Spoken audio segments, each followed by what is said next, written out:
nation-states quietly probe your power grid, your cloud, and your newsfeed. Not to make headlines, but to win leverage without firing a shot. Cyber conflict isn't a future headline. It's embedded in the systems that run daily life: electricity, logistics, and the apps you open.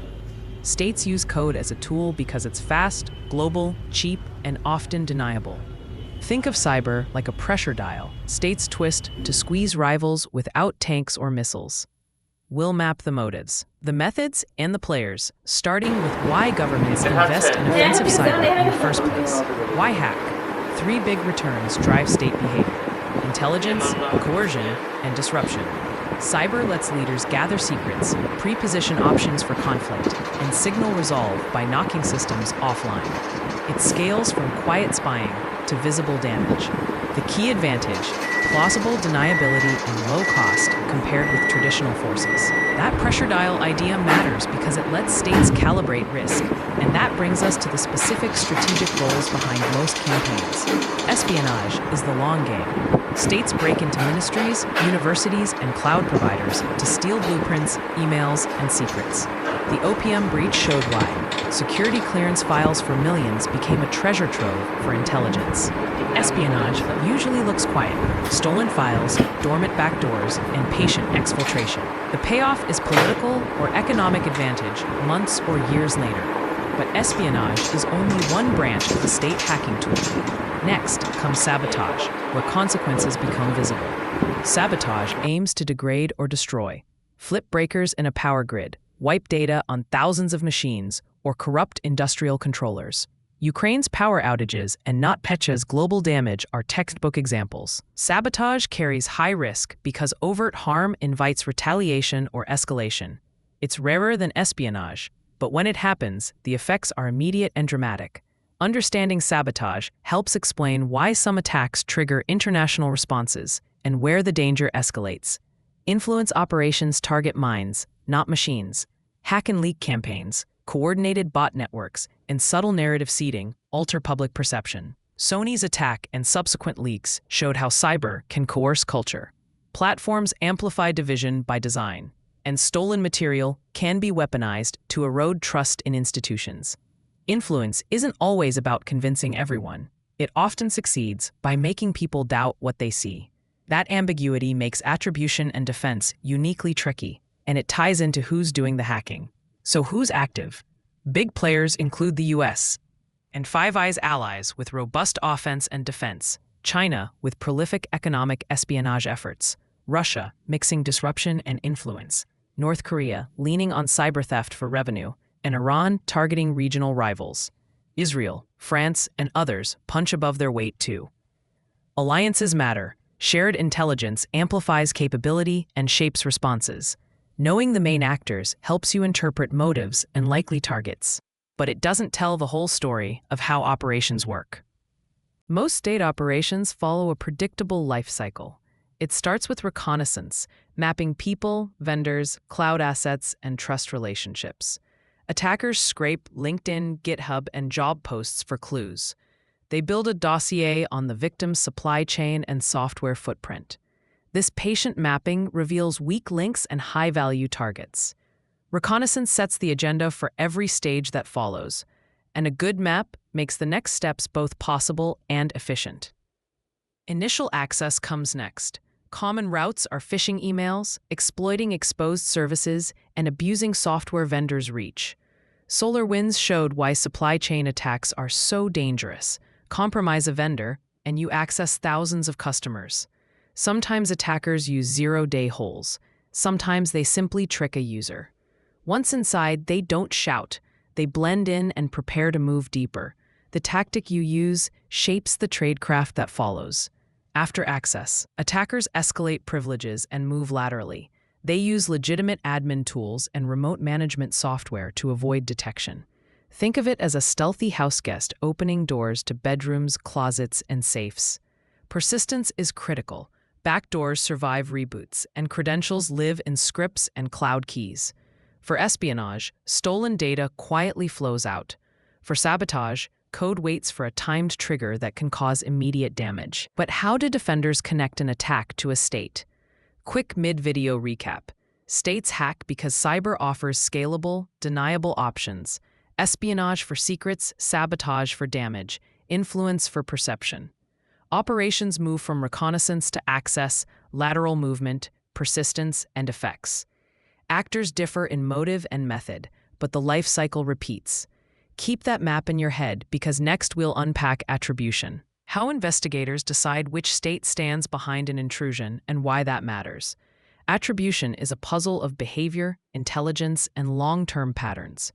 Analysts look for recurring tools, operational hours, target sets, and infrastructure reuse. Classified intelligence and signal intercepts add confidence. Private firms contribute telemetry and historical context. False flags complicate matters. Attackers deliberately mimic others. Still, joint public attributions by states and companies enable sanctions and legal measures. Attribution isn't binary. It's about building a convincing case over months and years. Economics shape cyberpower. Zero-day exploits cost six figures on the open market. Talent leaks to industry unless governments offer competitive careers. Supply chain compromises offer outsized returns when a single vendor serves thousands of targets. Offense only needs one gap. Defense must be right everywhere. That asymmetry explains why smaller states and non-state groups can still cause serious damage. Money, people, and patience determine who can sustain campaigns over years. Let's ground this in cases. OPM exposed millions of records and reshaped counterintelligence concerns. SolarWinds injected a backdoor into a trusted tool, spreading access broadly. NotPetya masqueraded as ransomware and wiped companies worldwide, inflicting billions in damage. WannaCry exploited leaked exploits and affected hospitals. Each case shows a different motive: espionage, supply chain leverage, or outright destruction, and teaches defenders where to fortify next. Businesses are frontline targets because they host data and services states want. Assume you're at risk by association if you touch government, healthcare, finance, or critical infrastructure. Reduce single points of failure by vetting vendors, enforcing least privilege, and segmenting networks. Patch high-risk systems quickly and log everything. Practical steps matter more than fancy tools. Start with inventory, then harden identity. And finally, test incident response under pressure. For individuals, defenses are simple and effective. Use a reputable password manager, enable multi-factor authentication, and treat urgent messages skeptically. Hardware security keys like FIDO2 make account takeover much harder. Keep software updated and back up important files. Your choices can either make you a stepping stone into a larger network or a hardened node that attackers avoid. And these personal habits matter because attackers often start with one compromised human. The future already underway. AI speeds reconnaissance and crafts convincing phishing, while defenders use AI to spot anomalies. Cloud identity and API abuse will become dominant battlegrounds. Supply chain attacks will target developer pipelines and trusted packages. Expect more probing of utilities and healthcare during geopolitical spikes. Think of it as an arms race where speed and automation, not just sophistication, decide advantage. That arms race changes both attacker tradecraft and defender priorities. Influence operations deserve another look.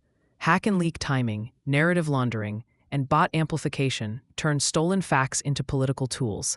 Synthetic media lowers the cost of believable fakes, but often simple edits or selective leaks work best. The goal is not to convert everyone, but to deepen confusion and erode trust. Platforms, journalists, and citizens all play roles in defense, and media literacy can blunt influence campaigns before they metastasize. Can cyber be deterred? Partly. Gray zone competition makes deterrence complicated but not impossible.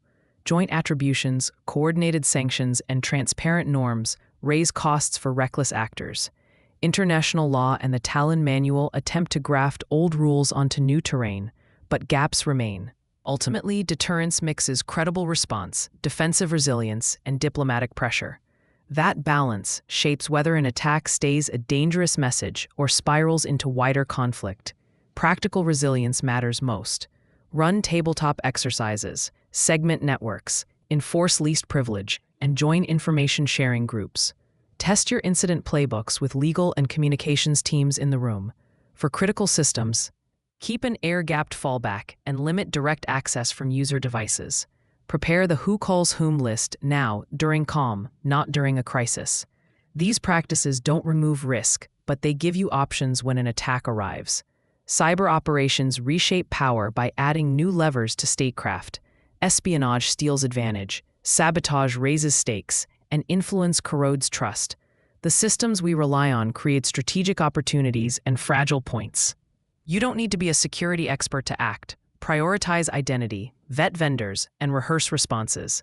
The game will keep changing, but basic hygiene and collective action buy you time and options. If you want more on defending against state-level threats, stay tuned and join the conversation. If you found this useful, like and subscribe for more explainers. Tell us in the comments which cyber case you want broken down next.